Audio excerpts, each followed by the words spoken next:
This video is brought to you by Brilliant. Now, we all know that the UK's political system can be odd at times. We have strange traditions such as the Speaker of the House of Commons being dragged to the chair upon being elected, a person known as Blackrod having a door slammed in their face at the state opening of Parliament, and we have an official cabinet position for the resident number 10 cat, known as the Chief Mouser. However, even aside from these traditions, UK politics is still weird, especially in how some of our constituencies are set up. So in this video, we're going to have a look at some of the UK's strangest constituencies, starting by looking at some geographically weird constituencies, and then looking at some electorally weird constituencies. Before we start, if you haven't already, please consider subscribing and ringing the bell to stay in the loop and be notified when we release new videos. Let's get straight into it and have a look at Ross, Skye and Lochaber. Located in the northwest of Scotland and coming in at a huge 4,930 square miles, it's the largest constituency currently in the UK. Now, when designing constituencies, the Boundary Commission tries to ensure that each one has roughly 70,000 electors in each. In densely populated London, this leads to a situation where constituencies are unusually small. In fact, the smallest constituency in the UK, Islington North, is located here, and measures in at just 2.85 square miles. Ross, Skye and Lochaber is so sparsely populated though that the Boundary Commission had no choice but to make it its own constituency, one that measures in at roughly the size of Northern Ireland. Now, while its size might present some campaigning issues for candidates, it's not as easy as just walking around Islington, for example.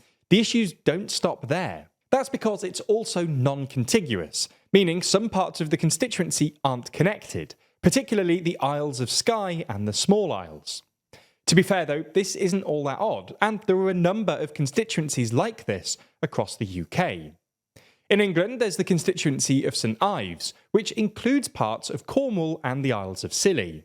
They lie about 24 nautical miles southwest of mainland England, and while they suffer the same problem as the previously mentioned Scottish constituencies when it comes to campaigning, they also suffer from a separate problem: vote counting. St Ives is usually the last constituency to declare results in general elections, as the ballot papers have to be brought over from the Scilly Isles. In the 2015 election, the ballot boxes were actually held in police cells at St Mary's overnight on Thursday, and were put on the first scheduled flight to Cornwall the next day. This resulted in the result being declared at 3:30 PM on Friday. In 2019, there were actually plans to try and improve this and start the count earlier, nominally by sending the ballots overnight. But as with many other forms of transport in Britain, the flight was cancelled due to the weather, and St Ives remained the last seat to declare in the UK. In Scotland, there were a number of these non-contiguous constituencies too. These include North Ayrshire and Arran, Argyll, Bute South Lochaber, a new constituency from 2023 onwards that contains a number of small Scottish islands, Caithness, Sutherland and Easter Ross, which contains some of the Orkneys, Nehalion and Iar, and Orkney in the Shetlands, which contains the rest of the Orkneys and, well, the Shetlands. In fact, these latter two non-contiguous constituencies are strange for another separate reason. Now, remember earlier when we said that all constituencies have around 70,000 electors in each? Well, technically that's not entirely true. There are 5 constituencies in the UK in which the constituencies are allowed to be significantly lower than that. This is effectively because they're geographically unique, and there isn't really any adjacent land in which you can really nick voters from to try and get the number of electors up to 70,000, especially when you consider that they're basically all islands. So for the Orkney Islands, there are only about 33,000 electors, and for Nehalion and Iar, there are only around 20,000. The other 3 constituencies that are also like this are Inismon, which has an electorate of around 50,000, and the 2 constituencies on the Isle of Wight, also both with around 50,000. The Isle of Wight was previously one constituency, but was split into 2 in the last boundary review, with 2024 being the inaugural year for these constituencies. What this means is that if you live in any of these constituencies, your vote actually counts a lot more than anyone else in the UK, as fewer votes are cast to elect the MP. Okay, so let's move on and have a look at some electorally weird constituencies. One of the weirdest constituencies in this regard has to be the Speaker's constituency. Obviously, this changes depending on who the speaker is, but in essence, it's strange as, by convention, it's a non-competitive election. The major parties in the UK agree not to stand a candidate against the incumbent speaker, making the results look a little bit like this, with only independents and smaller parties running. Outside of this, the strangest constituency at the last election was probably Ashfield, the seat of Lee Anderson. Now, this in itself isn't all that weird. What is weird are the parties in contention in the constituency. Back in 2010, when Labour MP Gloria Di Piero represented the constituency, the second and third parties were the Liberal Democrats and the Tories, which is very standard. The Lib Dem candidate was Jason Zadrozny, someone who was arrested and charged with historic child sex offences in 2015. The case was dropped by the police, but he was suspended from the Lib Dem party. Zadrozny decided to establish the Ashfield Independents and ran instead for them in the council elections. An Ashfield Independent candidate did stand in the 2017 election, but came behind the Labour and Conservative candidates.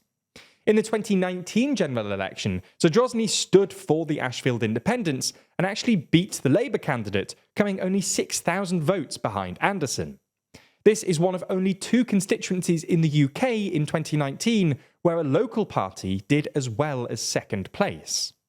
The other constituency is Birkenhead, where the Birkenhead Social Justice Party came second to Labour. Now, this is somewhat less of an interesting story, as this party existed simply as a vehicle for the former Labour MP for the constituency, Frank Field, after he resigned from the Labour Party. Field had backed the Tory government on some Brexit votes, and some believe that he jumped before he was pushed. Having lost the 2019 election to the new Labour candidate, the party was disbanded in 2020, the same year that Field was given a life peerage. Now, in the case of this Birkenhead constituency, it'll probably return back to normality in this year's election, with Labour being the firm favourite and the Tories in second place. However, in the case of nearly all the other constituencies we've listed in this video, it's likely that they're going to stay pretty weird. A lot of stuff we talk about in our videos can often seem pretty complicated, especially when we dive deep into detailed data and economics.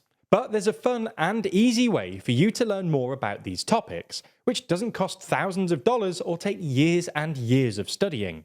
That's because Brilliant is the best way to learn maths, data science, and computer science interactively.